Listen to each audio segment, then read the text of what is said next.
Hello everyone, welcome back to the Harshi DSC classes. ఈరోజు మనం ఈ వీడియోలో సెవెంత్ క్లాస్ సోషల్కి సంబంధించి ఫస్ట్ లెసన్ అయితే చూద్దాం.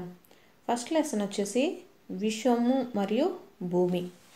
ఈ టెక్స్ట్ బుక్ వచ్చేసి 2021లో పబ్లిష్ అయిన టెక్స్ట్ బుక్. అంటే ప్రజెంట్ స్కూల్స్లలో ఈ సిలబస్ అయితే చెప్తూ ఉన్నారు కాబట్టి నేను జస్ట్ ఆల్రెడీ పాత అయితే మనం చదివేసాం కదా, అందుకని కొత్త సిలబస్ నుంచి అయితే నేను వీడియోస్ చేస్తున్నాను. ఇంకా ఎవరైనా పాత వీడియోస్ కావాలి, లేకపోతే 7th క్లాస్ ఓల్డ్ టెక్స్ట్ బుక్లోని మొత్తం మ్యాటర్ చెప్పండి అంటే ఎవరైనా కామెంట్ సెక్షన్లో చేయండి, దాని వీడియోస్ కూడా చేయడం జరుగుతుంది. ప్రజెంట్ ఈరోజు అయితే నేను ఈ 2021లో పబ్లిష్ అయినటువంటి 7th క్లాస్ సోషల్ టెక్స్ట్ బుక్లో నుంచి ఈ లెసన్ అయితే మనం ఈరోజు ఈ వీడియోలో చూద్దాం. ఈ ఫస్ట్ లెసన్ వచ్చేసి ఇది సెమిస్టర్ 1కి సంబంధించింది. ఈ సెమిస్టర్ 1లో ఫస్ట్ లెసన్ మనకి ఏమిచ్చారంటే విశ్వము మరియు భూమి. ఈ విశ్వము మరియు భూమిలో ఏ ఏ టాపిక్స్ ఉంటాయి, ఏ ఏ పాయింట్స్ కవర్ చేస్తామో ఇప్పుడు చూద్దాం. ఫస్ట్ ఈ లెసన్లో ఉండేటటువంటి అభ్యసన ఫలితాలు ఏంటి అంటే విశ్వము మరియు సౌర కుటుంబం యొక్క ఆవిర్భావం గురించి అవగాహన చేసుకుంటారు. అంటే మనం ఇంతకుముందు విశ్వం అంటే ఏంటి, సౌర కుటుంబం అంటే ఏంటో చూసాము, కానీ దాని ఆవిర్భావం అయితే చూడలేదు. ఇప్పుడు 7th క్లాస్ ఫస్ట్ లెసన్లో అయితే వీటి యొక్క ఆవిర్భావాల గురించి ఇవ్వడం జరిగింది. నెక్స్ట్ పర్యావరణంలోని అంశాల గురించి, అలాగే మానవ జీవితంలో ఖనిజాల పాత్రను, భూమి యొక్క ముఖ్యమైన పొరలు, అలాగే వివిధ జలభాగాలను ప్రపంచపటంలో గుర్తించటం, పర్యావరణం నందరి అంశాల మధ్య గల సంబంధాలు, గాలి మరియు నీటి కాలుష్యానికి సంబంధించినటువంటి కారకాలు, అలాగే విపత్తుల యొక్క నివారణ చర్యల గురించి అయితే మనము ఈ లెసన్లో నేర్చుకుంటామనేసి ఇచ్చారు. ఈ లెసన్లో ఇక్కడ ఏ టాపిక్స్ కవర్ అవుతాయంటే విశ్వము, అలాగే సౌర కుటుంబం గురించి, నెక్స్ట్ పర్యావరణము, కాలుష్య కారకాలు, ఈ విపత్తులు, అంటే ఈ 5 టాపిక్స్ గురించి ఈ విశ్వము మరియు భూమి ఈ లెసన్లో ఈ 5 టాపిక్స్ గురించి మొత్తం కంప్లీట్గా అయితే ఉంటుంది. మనం దీంట్లో ఫస్ట్ విశ్వం అంటే ఏంటో చూద్దాం. విశ్వము ఎక్కడైతే మనకు ఒక ఇమేజ్ ఇచ్చారు కదా, విశ్వం అనేసి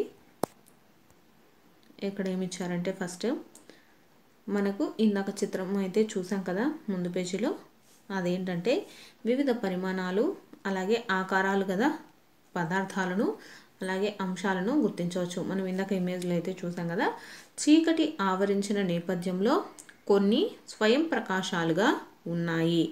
అవి విశాల విశ్వంలో ఉన్నటువంటి నక్షత్రాలు, పాలపుంతలను ప్రతిబింబిస్తున్నాయి. అంటే ఇందాక మనకు ఇమేజ్ అయితే చూసాం కదా, ఈ ఇమేజ్లో అక్కడక్కడ మనకు వచ్చేసి ఇక్కడ చూసాం కదా మెరుస్తూ ప్రకాశవంతంగా ఉండే వాటిని నక్షత్రాలు అని అంటాము. అలాగే పాలపుంతలుగా ప్రతిబింబిస్తూ ఉన్నాయి. మనం వచ్చేసి కింది తరగతిలో ఏం నేర్చుకున్నామంటే భూమి గురించి, అలాగే సౌర కుటుంబం గురించి, విశ్వం అంటే ఏంటో తెలుసుకున్నాము. అయితే మనకి ఈ లెసన్లో ఈ 7th క్లాస్ ఫస్ట్ లెసన్లో ఏంటంటే విశ్వం యొక్క ఆవిర్భావము, అలాగే సౌర కుటుంబం గురించి, భూమి అలాగే పర్యావరణాల గురించి అయితే మనకు ఈ లెసన్లో ఉంటాయని ఇచ్చారు. నెక్స్ట్ విశ్వము మరియు భూమి. ఈ విశ్వము మరియు భూమిలో ఏమేమి ఉంటాయంటే ఫస్ట్ విశ్వము, ఈ విశ్వానికి సంబంధించి విశ్వం యొక్క ఆవిర్భావం గురించి అయితే ఉంటుంది. నెక్స్ట్ వచ్చేసి సౌర కుటుంబం. ఈ సౌర కుటుంబంలో సౌర కుటుంబం యొక్క ఆవిర్భావం గురించి ఇచ్చారు. నెక్స్ట్ వచ్చేసి పర్యావరణం. ఈ పర్యావరణం వచ్చేసి ఈ పర్యావరణం యొక్క అంశాలు, ఈ పర్యావరణంలో మనకు సహజంగా అలాగే మానవ నిర్మితమైనటువంటి అంశాలు. ఈ సహజ అంశాలలో వచ్చేసి నిర్జీవమైనటువంటివి, సజీవమైనటువంటివి ఇవ్వడం జరిగిందనమాట. ఇక్కడ కాలుష్య కారకాలు ఇచ్చారు. నెక్స్ట్ విపత్తులు. ఈ విపత్తులు వచ్చేసి ఏంటంటే సహజంగా వచ్చే విపత్తులు, తర్వాత మానవ కారక సంబంధమైనటువంటి విపత్తులు. ఈ పర్యావరణ అంశాలలో వచ్చేసి నిర్జీవమైనవి, సజీవమైనవి అని ఇచ్చారు కదా, దాంట్లో నిర్జీవమైనవి అనే దాని కింద ఏమిచ్చారంటే శిలావరణము, అంటే భూమి అంతర్భాగము, నెక్స్ట్ జలావరణము అంటే నీరు, నెక్స్ట్ వాతావరణం గురించి అంటే గాలి. అలాగే ఈ వాతావరణంలో ఉండేటటువంటి పొరల గురించి అయితే ఇచ్చారు. నెక్స్ట్ సజీవమైన వాటిల్లో ఏంటి ఇచ్చారంటే జీవావరణానికి సంబంధించి జంతువుల గురించి అలాగే మొక్కల గురించి అయితే మనకు ఇవ్వడం జరిగింది ఈ పర్యావరణ అంశాలకు సంబంధించి.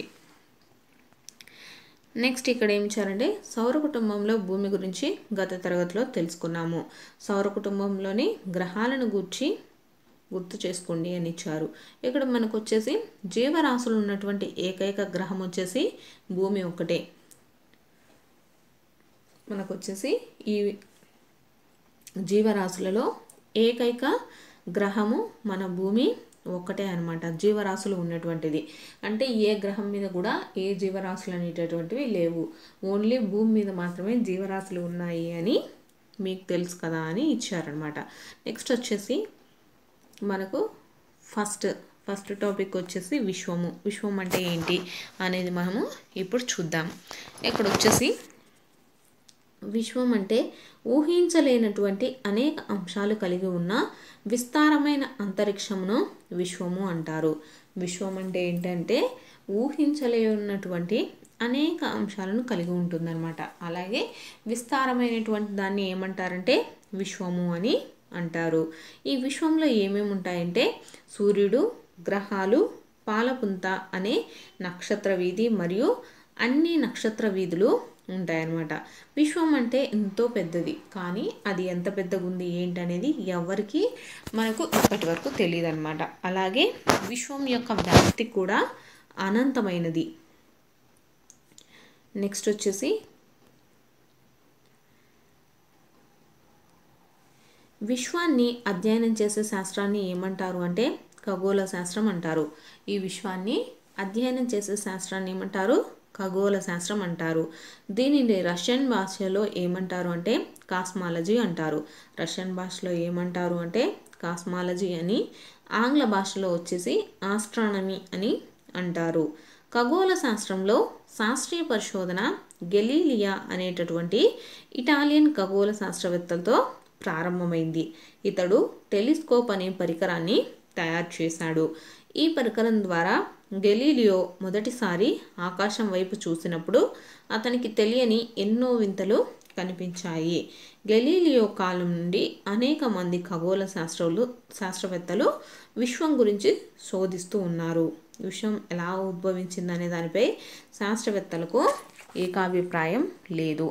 అంటే ఏంటంటే మనకు ఇక్కడ ఇంపార్టెంట్ టాపిక్స్ ఏంటంటే విశ్వాన్ని అధ్యయనం చేసే శాస్త్రాన్ని ఏమంటారంటే ఖగోళ శాస్త్రం అంటారు. దీన్ని రష్యన్ భాషలో ఏమని పిలుస్తారు అంటే కాస్మాలజీ అని పిలుస్తారు. అదే ఈ విశ్వాన్ని అధ్యయనం చేసే శాస్త్రాన్ని ఇంగ్లీష్లో ఏమని పిలుస్తారు అంటే ఆస్ట్రానమీ అని పిలుస్తారు. అలాగే మొట్టమొదటిసారిగా ఖగోళ శాస్త్రంలో శాస్త్రీయ పరిశోధనలు ఎవరితో స్టార్ట్ అయ్యాయి అంటే గెలీలియో అనే వ్యక్తి ప్రారంభించాడనమాట. ఈ గెలీలియో అనే వ్యక్తి ఎవరు అంటే ఇతను టెలిస్కోప్ అనే పరికరాన్ని తయారు చేశాడు. ఈ తయారు చేసినప్పుడు ఆ టెలిస్కోప్లో నుంచి విశ్వంలోకి చూసినప్పుడు అతనికి ఎన్నో రకాలైనటువంటి వింతలు అనేటటువంటివి కనిపించాయి. అలాగే నెక్స్ట్ ఇక్కడ మీకు తెలుసా అనే దాంట్లో ఏమి ఇచ్చారంటే విశ్వం అనే పదం లాటిన్ పదమైన యూనివర్స్ నుండి ఉద్భవించింది. ఈ విశ్వం అనే పదం దేని నుంచి వచ్చింది అంటే లాటిన్ పదం నుంచి వచ్చింది. ఏ లాటిన్ పదం నుంచి వచ్చిందంటే యూనివర్స్ అనే లాటిన్ పదం నుంచి ఉద్భవించింది. దీని అర్థం వచ్చేసి మొత్తం పదార్థము మరియు మొత్తం అంతరిక్షము. ఈ యూనివర్స్ అంటే అర్థం ఏంటంటే మొత్తం పదార్థము అలాగే మొత్తం అంతరిక్షము అనే అర్థం వస్తుంది. విశ్వం వచ్చేసి సెకనుకు 70 కిలోమీటర్ల మేర విస్తరిస్తూ ఉంటుందన్నమాట. ఈ విశ్వం సెకనుకు ఎన్ని కిలోమీటర్లు విస్తరిస్తుందంటే 70 కిలోమీటర్లు విస్తరిస్తుంది. నెక్స్ట్ వచ్చేసి ఖగోళ శాస్త్రవేత్త. ఖగోళ శాస్త్రవేత్త అంటే ఏంటంటే అంతరిక్షంలో ఉన్నటువంటి నక్షత్రాలు, గ్రహాలు మరియు ఇతర సహజ వస్తువులను అధ్యయనం చేసే వ్యక్తిని ఏమంటారంటే ఖగోళ శాస్త్రవేత్తలు అని అంటారు. మనకు ఈ విశ్వం అనే టాపిక్లో వచ్చేసి ఇంపార్టెంట్ పాయింట్స్ ఏంటంటే విశ్వాన్ని అధ్యయనం చేసే శాస్త్రాన్ని ఏమంటారంటే ఖగోళ శాస్త్రం అంటారు. రష్యన్ భాషలో దీన్ని ఏమంటారంటే కాస్మాలజీ అంటారు. ఆంగ్ల భాషలో ఏమంటారంటే ఆస్ట్రానమీ అని అంటారు. అలాగే ఈ ఖగోళ శాస్త్రంలో మొట్టమొదటిసారి పరిశోధనను ప్రారంభించింది ఎవరు అంటే గెలీలియో ప్రారంభించాడు. అలాగే ఇతను టెలిస్కోప్ అనే పరికరాన్ని ఎవరు కనుగొన్నారంటే గెలీలియో కనుగొన్నాడు. అలాగే విశ్వం అనే పదం ఎక్కడి నుంచి వచ్చిందంటే యూనివర్స్ అనే లాటిన్ పదం నుంచి వచ్చింది. దీని యొక్క అర్థం ఏంటంటే మొత్తం పదార్థము లేదా మొత్తం అంతరిక్షము అని అర్థము. అలాగే విశ్వం వచ్చేసి సెకనుకు 70 కిలోమీటర్ల మేర విస్తరిస్తుంది. నెక్స్ట్ ఖగోళ శాస్త్రవేత్తలు అంటే ఎవరంటే అంతరిక్షంలో ఉండేటటువంటి నక్షత్రాలు, గ్రహాలు, ఇతర సహజ వస్తువులను గురించి అధ్యయనం చేసే వారిని ఏమంటారంటే ఖగోళ శాస్త్రవేత్తలని అంటారు. నెక్స్ట్ వచ్చేసి మనము విశ్వం ఆవిర్భావం ఏంటో ఇప్పుడు చూద్దాం. విశ్వం ఆవిర్భావం గురించి అనేక సిద్ధాంతాలు ఉన్నాయి. వాటిలో ఒక సిద్ధాంతం వచ్చేసి మహావిస్ఫోటన సిద్ధాంతం. ఈ విశ్వం ఆవిర్భావంలో చాలా ఉన్నాయి, కాకపోతే ఒక ఆవిర్భావం అనేది గుర్తింపు పొందిందనమాట. అదేంటంటే బిగ్ బ్యాంగ్. బిగ్ బ్యాంగ్ అంటే ఏంటంటే మహావిస్ఫోటన సిద్ధాంతము. ఈ మహావిస్ఫోటన సిద్ధాంతం అంటే ఏంటో ఇప్పుడు చూద్దాం. విశ్వం యొక్క ఆవిర్భావం గురించి మహావిస్ఫోటన అంటే బిగ్ బ్యాంగ్ సిద్ధాంతాన్ని మొదట జార్జియస్ లెమైటర్ అనే బెల్జియం దేశానికి చెందిన ఒక ఖగోళ శాస్త్రవేత్త ప్రతిపాదించాడు. ప్రస్తుతం విశ్వం వచ్చేసి 13.7 బిలియన్ల సంవత్సరాల క్రితము ఒక చిన్న అణువుగా ప్రారంభమై నేటికి విస్తరిస్తుందని అతను గట్టిగా నమ్మాడనమాట. ఆ చిన్న అణువు వచ్చేసి అనంతమైనటువంటి ఉష్ణోగ్రతను అలాగే అనంతమైనటువంటి సాంద్రతను కలిగి చిన్న బంతిలాగా ఉండేదని చెప్పాడు. అలాగే అణువు యొక్క ఉష్ణోగ్రత సాంద్రత పెరిగిన కారణంగా అది పేలిపోయి విశ్వమంతా చిన్న చిన్న ముక్కలుగా విసిరేయబడింది. దీని ఫలితంగా ఏమొచ్చాయంటే విశ్వంలో నక్షత్రాలు, గెలాక్సీలు, గ్రహాలు, ఉపగ్రహాలు ఇలాంటి ఖగోళ వస్తువులు ఏర్పడ్డాయి. అలాగే విశ్వం యొక్క విస్తరణ అనేది నేటికి జరుగుతుందని ఇచ్చారనమాట. దీంట్లో మనకు ఇంపార్టెంట్ పాయింట్స్ ఏంటంటే విశ్వం యొక్క ఆవిర్భావంలో ఉన్నటువంటి సిద్ధాంతం ఏంటంటే మహావిస్ఫోటన సిద్ధాంతము. ఈ సిద్ధాంతాన్ని ఏమంటారంటే బిగ్ బ్యాంగ్ సిద్ధాంతము అని అంటారు. ఈ బిగ్ బ్యాంగ్ సిద్ధాంతము విశ్వం యొక్క ఆవిర్భావం గురించి తెలియజేసిందనమాట. దీన్ని మొదట ఎవరు ప్రతిపాదించారు అంటే జార్జెస్ లెమైటర్ అనే వ్యక్తి ప్రతిపాదించాడు. అతను వచ్చేసి విశ్వము 13.7 బిలియన్ల సంవత్సరాల క్రితము ఒక చిన్న అణువుగా ఉండేదని చెప్పడం జరిగిందనమాట. నెక్స్ట్ వచ్చేసి ఈ ఖగోళ శాస్త్రవేత్తల ప్రకారం విశ్వంలో కనీసం 125 బిలియన్ల గెలాక్సీలు ఉన్నాయి. ఎన్ని గెలాక్సీలు ఉన్నాయి అంటే 125 బిలియన్ల గెలాక్సీలు ఉన్నాయి. గెలాక్సీ యొక్క ఒక అంచు నుంచి మరొక అంచుకు దూరము 1,20,000 కాంతి సంవత్సరాలు. అంటే ఒక పాలపుంతగా పిలువబడుతున్న గెలాక్సీలో మన సౌర కుటుంబం కలదు. అంటే ఒక కాంతి సంవత్సరం అంటే ఎంత అంటే 1,20,000 కాంతి సంవత్సరాలు వచ్చేసి మనకు ఒక పాలపుంతగా పిలువబడుతూ ఉన్నాయి. ఇక్కడ కాంతి సంవత్సరం అనేది దూరాన్ని కొలిచే ఒక ప్రమాణం. కాంతి సంవత్సరం అనేది దూరాన్ని కొలిచే ఒక ప్రమాణం. కాంతి ఒక సంవత్సరంలో ప్రయాణించగల దూరము కాంతి సెకనుకు వచ్చేసి 3 లక్షల కిలోమీటర్ల వేగంతో ప్రయాణిస్తుంది. కాంతి వచ్చేసి సెకనుకు ఎన్ని లక్షల కిలోమీటర్ల వేగంతో ప్రయాణిస్తుందంటే 3 లక్షల కిలోమీటర్ల వేగంతో కాంతి అనేది ప్రయాణిస్తుంది.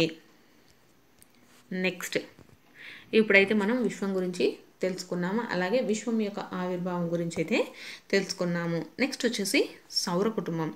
సౌర కుటుంబం అంటే ఏంటంటే మన సౌర వ్యవస్థ సూర్యుడు మరియు 8 గ్రహాలతో రూపొందించబడింది. ఆ గ్రహాలు వచ్చేసి బుధుడు, శుక్రుడు, భూమి, కుజుడు అంటే కుజుడికి ఇంకొక పేరు వచ్చేసి అంగారకుడు. అలాగే బృహస్పతి అంటే గురుడు, శని, వరుణుడు మరియు ఇంద్రుడు. మన సౌర కుటుంబంలో ఎవరెవరు ఉంటారంటే సూర్యుడితో పాటు 8 గ్రహాలు అనమాట. ఆ గ్రహాలు వచ్చేసి ఏంటో చూసాం కదా. సౌర వ్యవస్థలో ఉపగ్రహాలు, అలాగే తోకచుక్కలు, గ్రహ శకలాలు మరియు ఉల్కలు కూడా ఉన్నాయి. శాస్త్రవేత్తల అంచనా ప్రకారం 4.6 బిలియన్ల సంవత్సరాల క్రితమే మన సౌర కుటుంబం అనేది ఆవిర్భవించింది. ఇక్కడ సౌర కుటుంబం అంటే ఏంటంటే సూర్యుడు 8 గ్రహాలతో కలిపి ఉన్న దాన్ని సౌర కుటుంబం అంటారు. ఆ 8 గ్రహాలు వచ్చేసి బుధుడు, శుక్రుడు, భూమి, కుజుడు, బృహస్పతి, శని, వరుణుడు. అలాగే ఇవే కాకుండా సౌర వ్యవస్థలో ఇంకా ఏమేమి ఉంటాయంటే ఉపగ్రహాలు ఉంటాయి, తోకచుక్కలు, గ్రహ శకలాలు, ఉల్కలు అనేటి మొత్తం ఉంటాయన్నమాట. ఈ సౌర వ్యవస్థ, ఈ సౌర కుటుంబం అనేది ఎప్పుడు ఆవిర్భవించిందంటే 4.6 బిలియన్ల సంవత్సరాల క్రితమే మన సౌర కుటుంబం అయితే ఆవిర్భవించిందని శాస్త్రవేత్తల అంచనా. నెక్స్ట్ వచ్చేసి సౌర కుటుంబం ఆవిర్భావము చూద్దాం. మన సౌర కుటుంబ ఆవిర్భావం గురించి చాలా సిద్ధాంతాలు ఉన్నాయన్నమాట. వాటిలో కొన్ని ముఖ్యమైన సిద్ధాంతాలు చూద్దాం. ఫస్ట్ సిద్ధాంతం వచ్చేసి భూకేంద్రక సిద్ధాంతము. ఈ భూకేంద్రక సిద్ధాంతాన్ని టాలమీ అనే ఈజిప్ట్ ఖగోళ శాస్త్రవేత్త ప్రతిపాదించాడు. ఈ భూకేంద్రక సిద్ధాంతాన్ని ఎవరు ప్రతిపాదించారు అంటే టాలమీ అనే ఈజిప్ట్ ఖగోళ శాస్త్రవేత్త ప్రతిపాదించాడు. ఈ సిద్ధాంతం ప్రకారం భూమి మధ్యలో ఉండి సూర్యుడు మరియు ఇతర ఖగోళ వస్తువులు దాని చుట్టూ తిరుగుతూ ఉంటాయి. ఈ సిద్ధాంతం భూమి విశ్వాసానికి కేంద్రమని నమ్ముతుంది. భూమి వచ్చేసి విశ్వాసానికి కేంద్రమని నమ్ముతుంది. ఇక్కడ చూసాం కదా, భూమి, సూర్యుడు, అలాగే భూమి ఇలా తిరుగుతూ ఉంటుంది. సూర్యుని చుట్టూ భూమి అనేది తిరుగుతూ ఉంటుంది. నెక్స్ట్ సూర్యకేంద్రక సిద్ధాంతం. ఈ సిద్ధాంతాన్ని పోలిష్ అనే ఖగోళ శాస్త్రవేత్త నికోలస్ కోపర్నికస్ అనే అతను ప్రతిపాదించాడు. సూర్యకేంద్రక సిద్ధాంతాన్ని ఎవరు ప్రతిపాదించాడంటే పోలిష్ ఖగోళ శాస్త్రవేత్త అయినటువంటి నికోలస్ కోపర్నికస్ ప్రతిపాదించాడు. ఈ సిద్ధాంతం ప్రకారం సూర్యుడు కేంద్ర స్థానంలో ఉండి గ్రహాలు, ఉపగ్రహాలు మరియు ఇతర ఖగోళ వస్తువులు వచ్చేసి సూర్యుని చుట్టూ తిరుగుతూ ఉంటాయి. నెక్స్ట్ నిహారిక పరికల్పన సిద్ధాంతం. నిహారిక అంటే ఏంటంటే నేబులర్ పరికల్పన ప్రకారము గ్రహాలు వచ్చేసి సూర్యునితో సంబంధం ఉన్న ధూళి మరియు వాయువులతో కూడినటువంటి మేఘం నుండి ఏర్పడతాయి. ఈ సిద్ధాంతాన్ని ఇమాన్యుయల్ కాంట్ అభివృద్ధి చేశారు. ఈ నిహారిక పరికల్పనని ఎవరు ప్రతిపాదించారంటే ఇమాన్యుయల్ కాంట్ అనే అతను అభివృద్ధి చేయడం జరిగింది.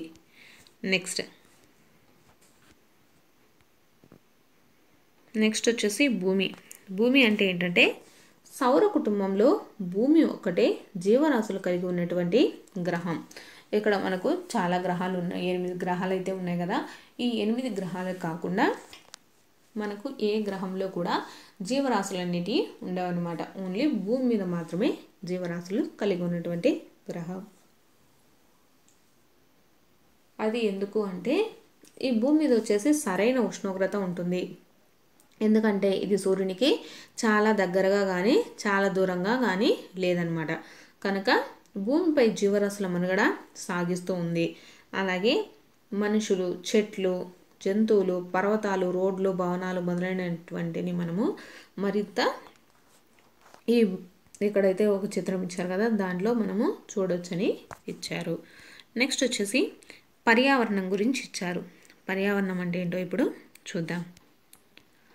ఒక ప్రాంతంలో మొక్కలు, జంతువులు మరియు సూక్ష్మజీవులతో కూడి ఉన్న అన్ని జీవ మరియు జీవరహిత కారకాలతో కలిసి పనిచేసే సహజ వ్యవస్థను పర్యావరణం అని అంటారు. ఇది సహజ మరియు మానవ నిర్మిత అంశాల రెండింటి కలయిక.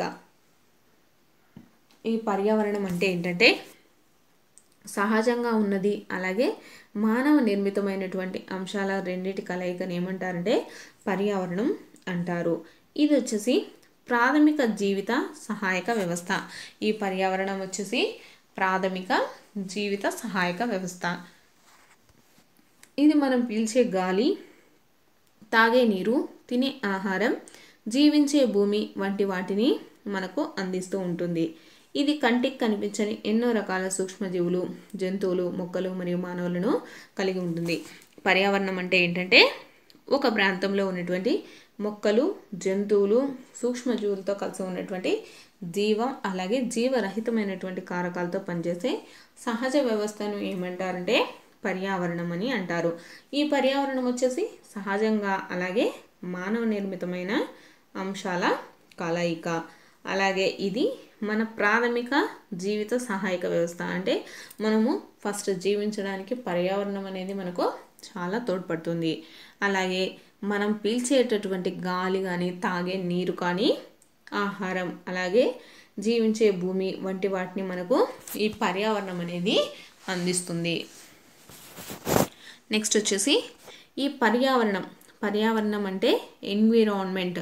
ఎన్విరాన్మెంట్ అనే పదము ఫ్రెంచ్ పదమైన ఎన్విరోరర్ అంటే పొరుగు అనే అర్థం నుంచి ఉత్పన్నమైంది. ఈ పర్యావరణం అని ఏమంటారంటే ఎన్విరాన్మెంట్ అంటాం కదా. ఈ ఎన్విరాన్మెంట్ అనే పదము ఫ్రెంచ్ పదమైనటువంటి ఎన్విరోనర్ అనే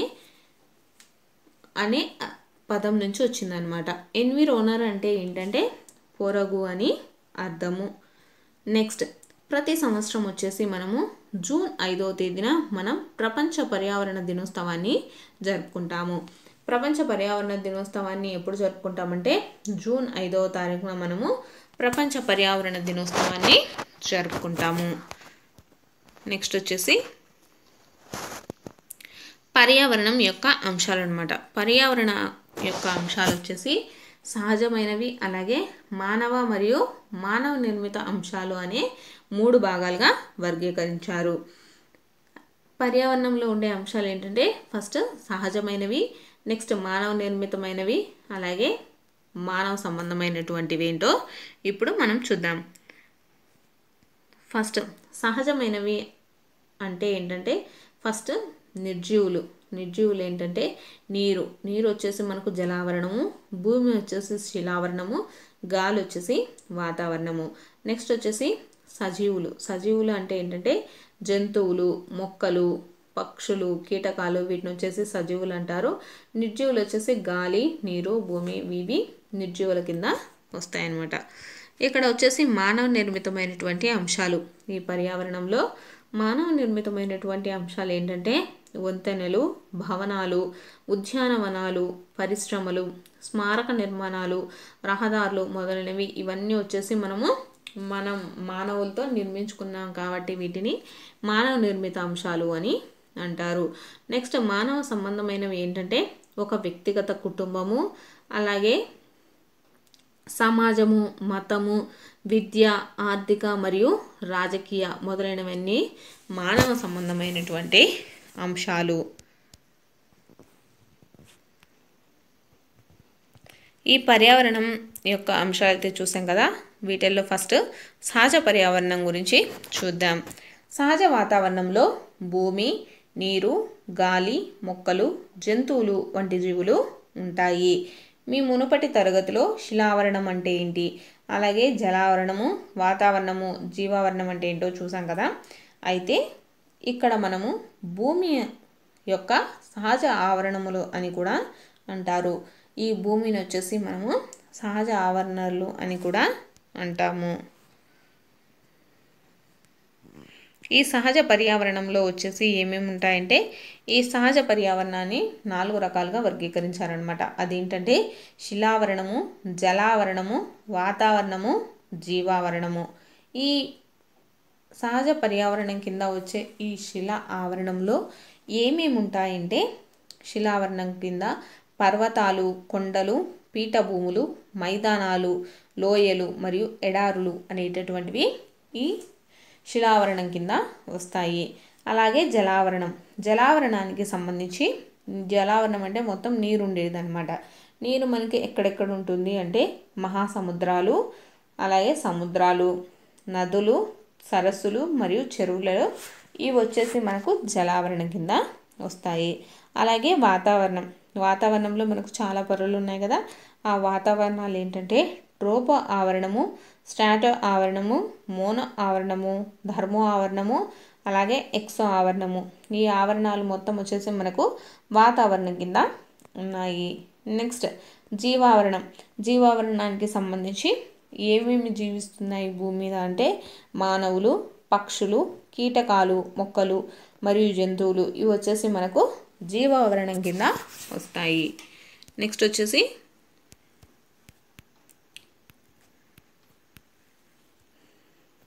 ఫస్ట్ శిలావరణం అంటే ఏంటో మనము ఇప్పుడు క్లియర్గా చూద్దాం.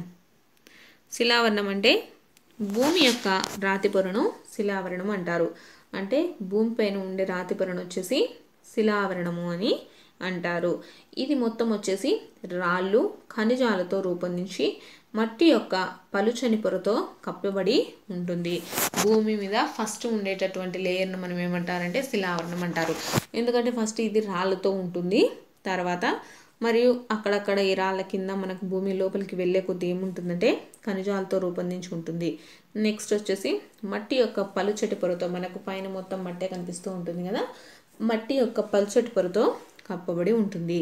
ఇది పర్వతాలు, పీఠభూములు, మైదానాలు, లోయలు, డెల్టాలు మరియు ఎడారులు మొదలైన వివిధ భాగాలతో కూడినటువంటి క్రమరహిత ఉపరితలము. ఈ శిలావరణం కింద మనకి ఏమేమి వస్తాయంటే ఈ పర్వతాలు, డెల్టాలు కానీ, మైదానాలు కానీ, లోయలు కానీ ఇవన్నీ ఎత్తు పల్లాలుగా ఉంటాయి కాబట్టి ఇవి ఒక క్రమరహితంగా కల ఉపరితలము. ఈ భూస్వరూపాలను వచ్చేసి 3 శ్రేణులుగా విభజించారనమాట.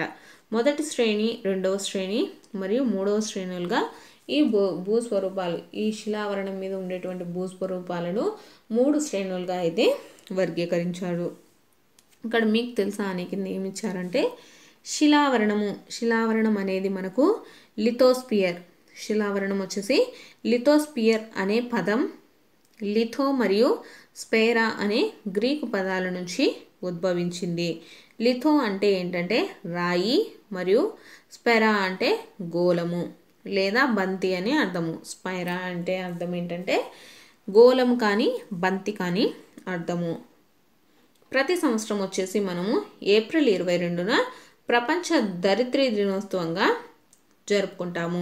ప్రతి సంవత్సరం వచ్చేసి ఏప్రిల్ 22న ప్రపంచ ధరిత్రీ దినోత్సవంగా జరుపుకుంటాము.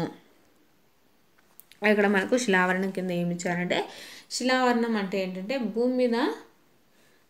భూమి యొక్క రాతి పొరను వచ్చేసి శిలావరణము అని అంటారు. ఇది దేంతో కప్పబడి ఉంటుందంటే ఫస్ట్ రాళ్ళు, తర్వాత ఖనిజాలతో రూపొందించి తర్వాత మట్టి యొక్క పలుచటి పొరతో కలిగి ఉంటుంది. ఈ శిలావరణం వచ్చేసి మొత్తము మనకు పర్వతాలు, పీఠభూములు, లోయలు వీటితో ఒక క్రమరహిత ఉపరితలం. అంటే మనకు లోయలు అంటే కిందిగా ఉంటాయి, అలాగే ఎడారులు కానీ అంటే ఇసుక మేటలు ఇవన్నీ ఎత్తు పల్లాలుగా ఉంటాయి, ఒక క్రమంలో ఉండవు కాబట్టి క్రమరహిత ఉపరితలము. ఈ భూస్వరూపాలు అంటే ఈ శిలావరణంలో ఉండేటువంటి భూస్వరూపాలను 3 శ్రేణులుగా విభజించారనమాట. ఈ శిలావరణం అంటే ఏంటంటే లిథోస్పియర్. ఈ లిథోస్పియర్ అనే పదము గ్రీకు పదాల నుంచి వచ్చిందనమాట. ఏ గ్రీకు పదాల నుంచి వచ్చిందంటే లిథో మరియు స్పేరా అనే గ్రీకు పదాల నుంచి ఉద్భవించింది.